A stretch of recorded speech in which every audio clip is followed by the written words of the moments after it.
주님께서 여러분과 함께 또한 사제의 영과 함께 루카가 전하는 거룩한 복음의 끝입니다. 주님 영광 받으소서. 그때 예수님께서 제자들에게 이르셨다. 성경에 기록된 대로 그리스도는 고난을 겪고 사흘 만에 죽은 이들 가운데서 다시 살아나야 한다. 그리고 예루살렘에서부터 시작하여 죄의 용서를 위한 회개가 그의 이름으로 모든 민족들에게 선포되어야 한다. 너희는 이 일의 증인이다. 그리고 보라, 내 아버지께서 약속하신 분을 내가 너희에게 보내주겠다. 그러니 너희는 높은 데서 오는 힘을 입을 때까지 예루살렘에 머물러 있어라. 예수님께서는 그들을 베타니아 근처까지 데리고 나가신 다음 손을 드시어 그들에게 강복하셨다. 이렇게 강복하시며 그들을 떠나 하늘로 올라가셨다. 그들은 예수님께 경배하고 나서 크게 기뻐하며 예루살렘으로 돌아갔다. 그리고 줄곧 성전에서 하느님을 찬미하며 지냈다. 주님의 말씀입니다. 그리스도님 찬미합니다. 참 예수님. 네, 우리는 주님의 부활을 신나게, 행복하게, 기쁘게 알렐루야라고 노래를 시작한 지가 벌써 7주 되었습니다. 부활초가 당겨진 지가 이제 7주가 되었죠. 성경에서 7이라고 하는 숫자는 충분한, 넉넉한, 꽉 찬이라는 의미가 있습니다. 그래서 예수님의 그 부활을, 그 행복함을 7주 동안, 이번 주말까지겠죠? 충분히 행복하게 이렇게 노래를 하는 겁니다. 그런데 우리의 구원을 위해서 십자가의 죽음을 이기신 그 예수님께서는 이제 더 이상 소위 육체로서는 더 이상 우리 인간과 함께 머물러 계시지 않음을 오늘 우리 복음은 얘기하고 있습니다. 이제 당신의 사명을 온전히 그리고 충분히 수행하시고 제자들에게 전달하셨죠. 어떻게 사는 것이 행복한 삶인지를 그렇게 해서 당신이 우리에게 보여주실 것을 다 보여주시고 이젠 당신의 자리로 돌아간다는 얘기입니다. 하늘로 올라가셨다. 근데 이 하늘이라고 하는 의미가 영어로 얘기하면 소위 sky, 어떤 공간적 개념이라고 우리가 이해하면 안 되겠습니다. 굳이 영어로 얘기하면 heaven이라는 뜻일 텐데 그것은 어떤 차원을 의미합니다. 우리 음성을 아주 신나게 오늘 부르셨는데 환호소리 높은데 하면서 이렇게 정말 이렇게 예수님이 이렇게 하늘로 붕붕 떠서 구름을 타고 올라가셨다는 얘기를 하는 것이 아니죠.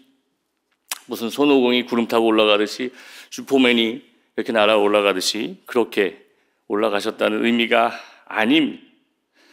예수님께서는 인간이 알 수 없는 어떤 영역, 짐작치도 못하는 그런 차원에 하느님께서 계셨던 분이 인간과 함께 사시려고 잠깐 오셨는데 더 이상 그렇게 계시지 않는다는 거예요. 당신의 어떤 영역, 그분의 세계, 그분의 어떤 초월성으로 다시 돌아가신다는 그런 의미입니다.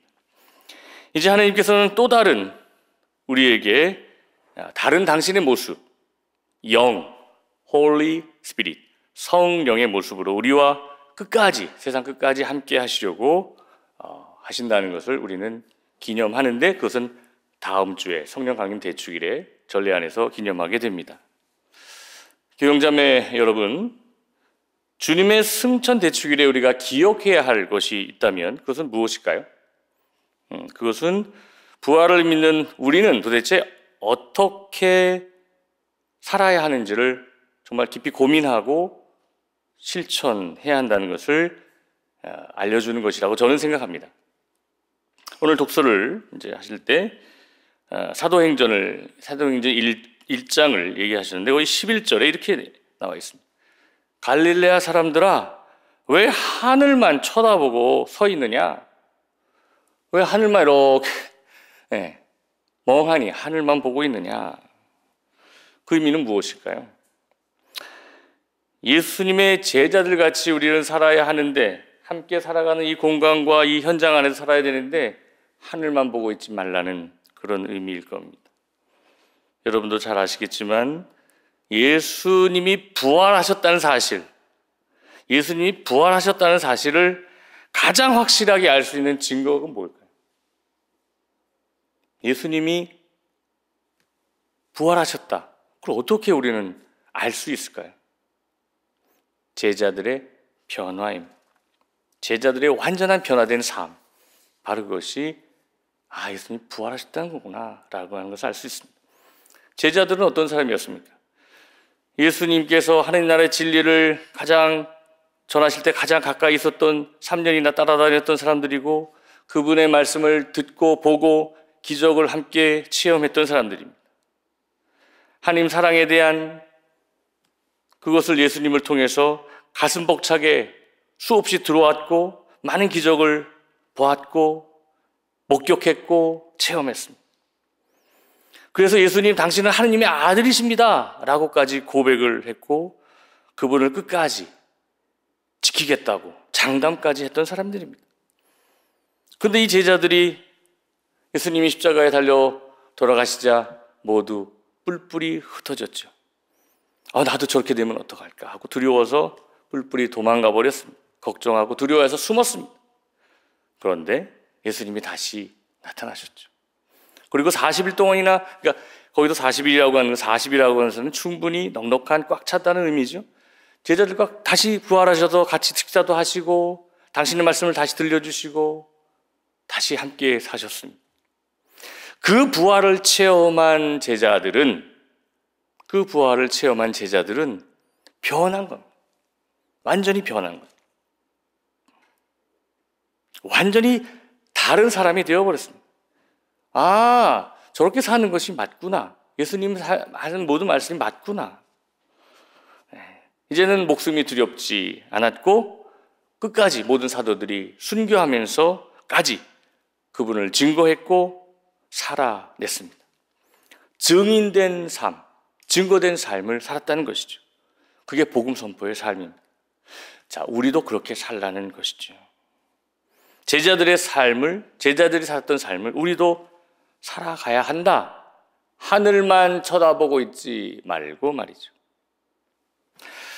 제가 후배 신부님 사무실에 갔더니 벽에 이렇게 약간 좀 놀라실 수도 있는데, 이런 예수님이 벽에 걸려져 있었습니다. 제가 좀 잠깐 빌려왔는데, 이 팔 없는 예수님이 이렇게 인터넷에 보면 어떤 여러 가지 설이 있습니다만은, 제가 알기로는 그 2차 세계대전이 끝난 이후에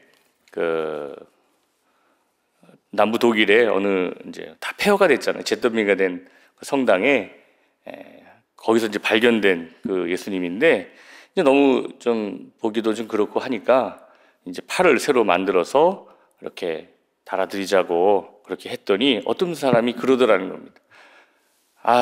우리가 이거를 볼 때마다 우리가 예수님의 팔이 됩시다 라고 제안을 하더라는 겁니다.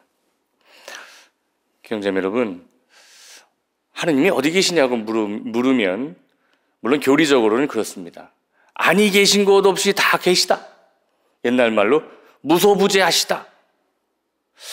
근데 사실은 하느님을 우리가 체험하기가 쉽지는 않습니다. 하느님을 느끼는 것이 쉽지 않습니다. 하느님의 체험을.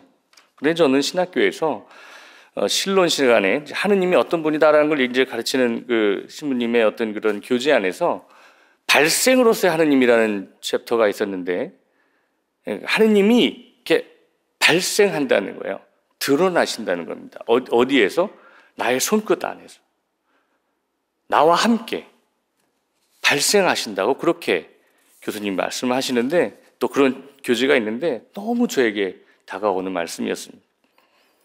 다시 말해서 우리가 참 누구를 용서하기 어렵죠. 근데 그 하느님이 그 용서하기 힘든 그 사람을 용서하는 그 가운데 하느님이 발생하신다.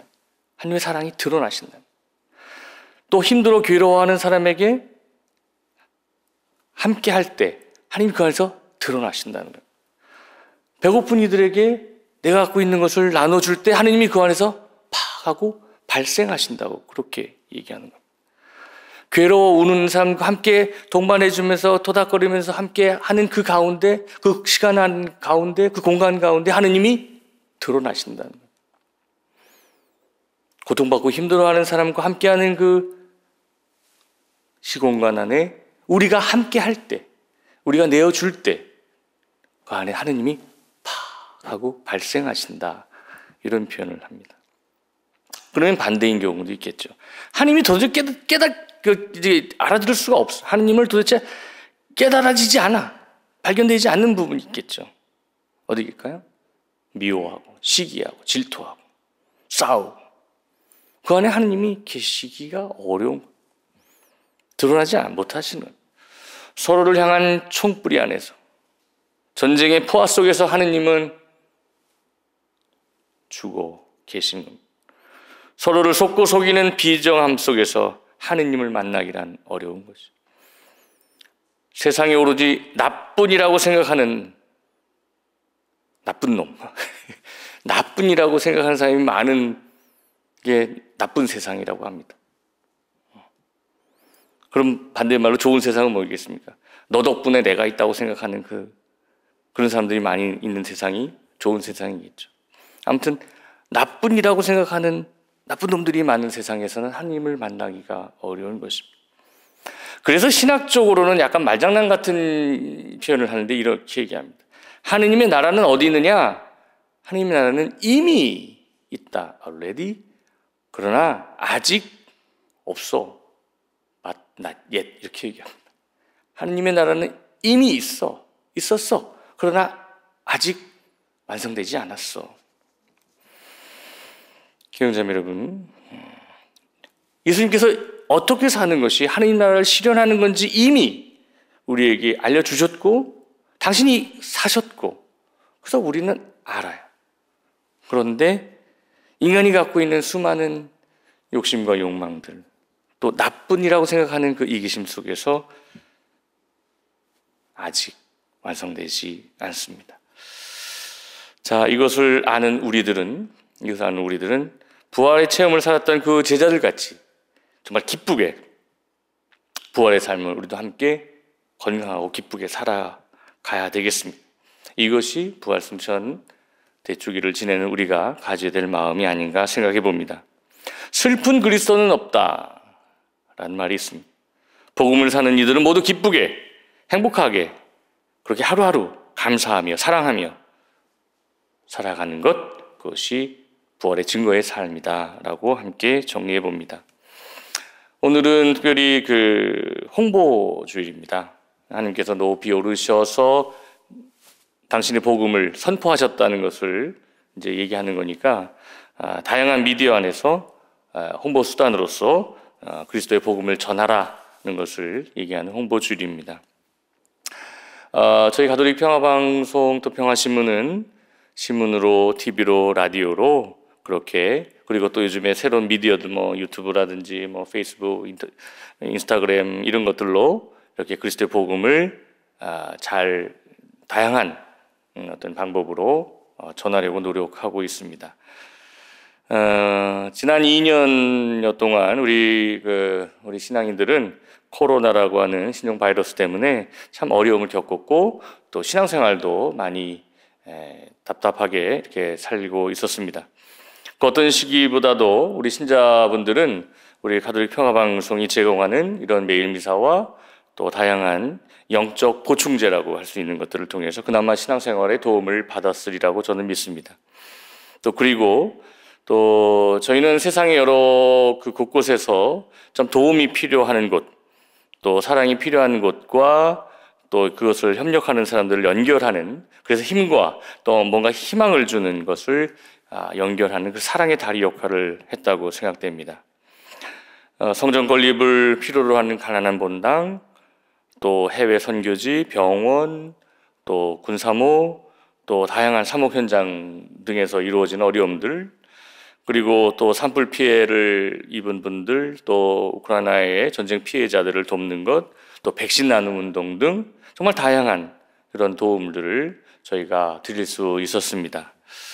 여러분들이 매일 미사를 이제 함께 하면서 우리가 봉헌 때 ARS 이렇게 한번 눌러달라는 그 ARS를 눌러주셔서 그 정말 작은 물방울들이 모여서 큰 물줄기가 되어 많은 도움을 드릴 수 있었습니다.